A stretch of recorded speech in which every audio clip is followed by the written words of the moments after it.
Welcome back to my YouTube channel. मागच्या व्हिडिओमध्ये बघितलं आपण पार्टोग्राफ.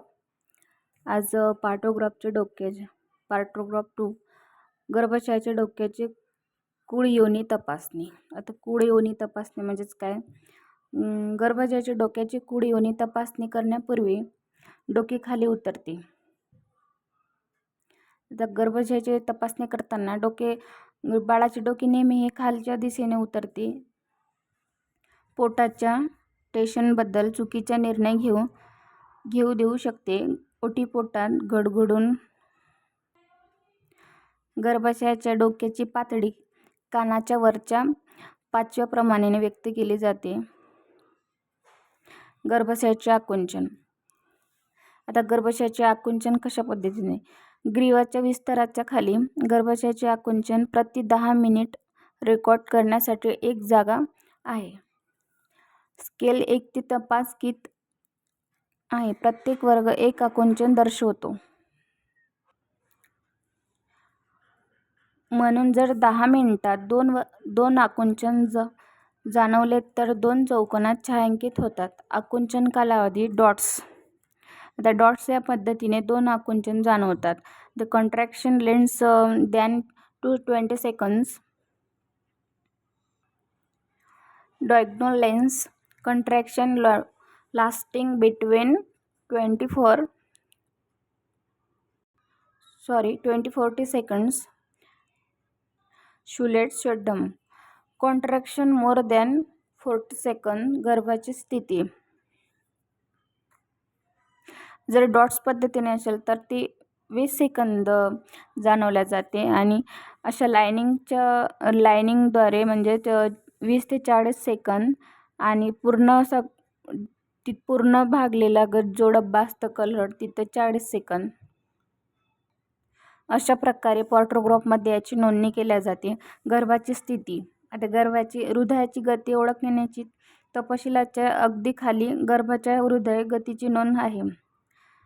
गर्भाच्या हृदयाची गती आलेखाचा जो गर्भाच्या पार्टोग्राफमध्ये जो आलेख असतो त्याच्या अगदी तपशील खालच्या डावी बाजूला हृदय गतीची नोंद असते. बाळाच्या हृदय गतीची नोंद असते. गर्भाच्या हृदयाच्या गतीचे प्रमाण 100 ते 180 बीट्स मिनिटपर्यंत असते. जर महिला मद्यपान करत असल्यास दारू गर्भाच्या हृदय गतीच्या खाली 2 पंक्ती आहेत आणि पहिली दारूंसाठी एकदा पडदा फुटला की अमनिओटिक द्रव पदार्थ रंग लक्षात येतो. जर पडदा शाबूत असेल तर आय लिहा. जर दारू स्पष्ट असेल तर सी लिहा. जर मद्य एक मेकोनियम स्टेन्स असेल तर एम आणि मद्य अनुपस्थित असल्यास ए. जर हाडे फक्त एकमेकांना स्पर्श करत असतील तर आलेखामध्ये पहिल्या आलेखामध्ये फक्त प्लसचं चिन्ह लिहायचं, X+चं. आणि हाडे अच्छेदित असेल तर 2+चे आणि हाडे गंभीरपणे ओव्हरलॅप होत असेल तर हाडे 3 प्लसचे चिन्ह 3. आईची स्थिती. मातृस्थितीसाठी सर्व रेकॉर्डिंग गर्भाशयाच्या आकुंचनाच्या रेकॉर्डिंगच्या खाली. त्या आलेखामध्ये गरोदर स्त्री म्हणजेच मातृस्थितीसाठी जो काही रेकॉर्ड असतो तो आलेखाच्या सर्वात पायाशी प्रविष्टी केल्या जाते. त्या टप्प्यामध्ये तापमान, नाडी, BP आणि लघवीचे प्रमाण, आउटपुट प्रथिने आणि एसिस्टिनसाठी आणि लघवीचे यासारख्या मातेच्या महत्त्वाच्या लक्षणांचे निरीक्षण त्या टप्प्यामध्ये आलेखाच्या पायाशी केले जाते. आता सतर्कता आणि कृती ओळखण्याचे महत्त्व. सक्रिय टप्प्यात सामान्य प्रसूतीमध्ये गर्भाशयाच्या ग्रीवाच्या विस्ताराचे प्लॅटिंग अलर्ट लाईनच्या डावीकडे किंवा बाजूला राहील.